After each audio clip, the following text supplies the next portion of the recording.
दोस्तों, क्या आपको मालूम है, कभी कभी इतिहास सिर्फ किताबों में नहीं छुपा होता, वो मिट्टी में, पेड़ों की जड़ों में और इंसानों की चीखों में भी जिंदा रहता है। ऐसी ही एक रहस्य से भरी सच्ची घटना सामने आई है जो सन 1994 में कोलकाता का एक छोटा सा गांव, जहां गेट नंबर 14 पर एक ऐसी रात हुई जिसने इंसानियत की सारी हदें तोड़ दी। किसी ने कहा वो बस एक चोर था, पर जो उसके साथ हुआ वो किसी इंसान के साथ नहीं होना चाहिए था। आज मैं तुम्हें वही कहानी सुनाने जा रहा हूँ जो मिट्टी में दबा दी गई थी पर अब वापस जिंदा हो रही है।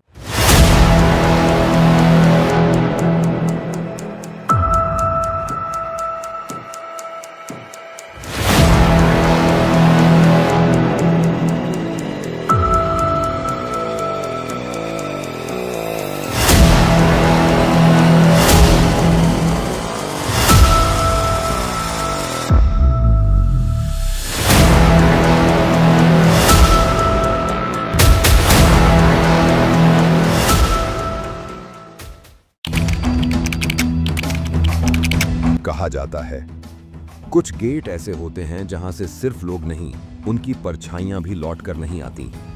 भारत और बांग्लादेश की सीमा पर ऐसा ही एक गेट है, गेट नंबर 14। साल था 1994। कोलकाता के पास एक छोटा सा गांव था, बड़ाड़ा। सीमा पर कुल 29 गेट थे, लेकिन 14वां गेट हमेशा रहस्यमयी और खौफनाक माना जाता था। उस समय तस्करी बहुत आम थी। कभी बांग्लादेश से चोरी का सामान आता तो कभी भारत से जानवरों को ले जाया जाता।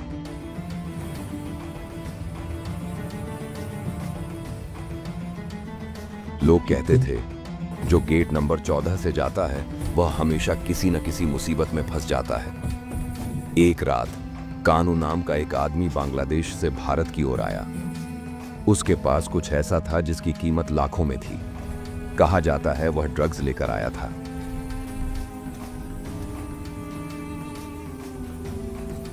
सीमा पर गश्त कर रहे बीएसएफ के जवानों ने उसे देख लिया और पीछा करने लगे।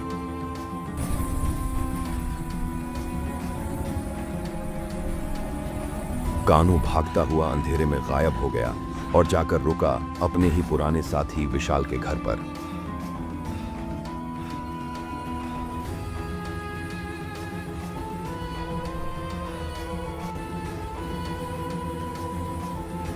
विशाल एक चालाक और लालची आदमी था। जब उसे पता चला कि कानू के पास 1 लाख रुपए की ड्रग्स है तो उसने मन ही मन एक खतरनाक योजना बना ली। रात भर वह मुस्कुराता रहा और सुबह होते ही कानू को पीटना शुरू कर दिया।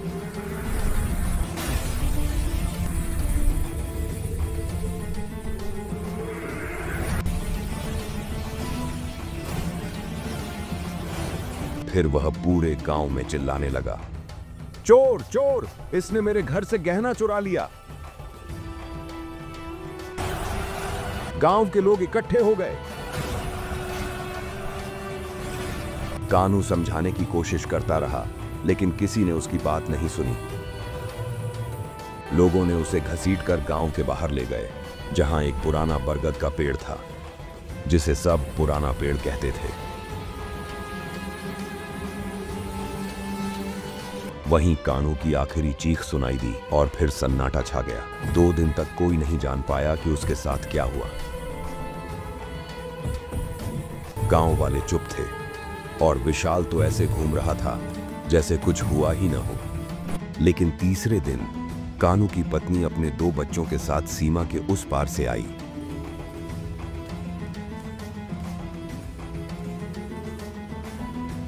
वह बीएसएफ चौकी पर जाकर रोते हुए बोली, मेरे पति 2 दिन पहले इसी रास्ते से आए थे, अब तक घर नहीं लौटे। जवानों ने खोज शुरू की। सुबह जब वे गेट नंबर 14 पहुंचे तो उन्हें वही पुराना बरगद का पेड़ दिखाई दिया। पेड़ की जड़ों के पास मिट्टी हाल ही में हटी हुई थी और वहीं पड़ी थी एक पुरानी चप्पल, थोड़ी सी खून से सनी मिट्टी और एक टूटी हुई चेन। उस दिन से गेट नंबर 14 को लोग मनहूस गेट कहने लगे। बीएसएफ के जवान भी कहते हैं रात में वहां किसी के चलने की आवाजें आती हैं, कभी किसी के रोने की, कभी कभी कोई कहता है पानी दो, और फिर हवा अचानक ठंडी हो जाती है। लोग मानते हैं वो आवाज कानू की आत्मा की है, जो अब भी अपने घर लौटना चाहती है। बरगद का वो पेड़ आज भी वहीं खड़ा है और हर साल अगस्त की एक रात उस पेड़ के नीचे नीली रोशनी दिखाई देती है, जो कुछ देर चमकती है फिर गायब हो जाती है। कहते हैं सीमाएं सिर्फ देशों को नहीं, कभी कभी जिंदगियों को भी बांट देती हैं। और गेट नंबर 14 आज भी उस बांट का सबसे डरावना गवाह है।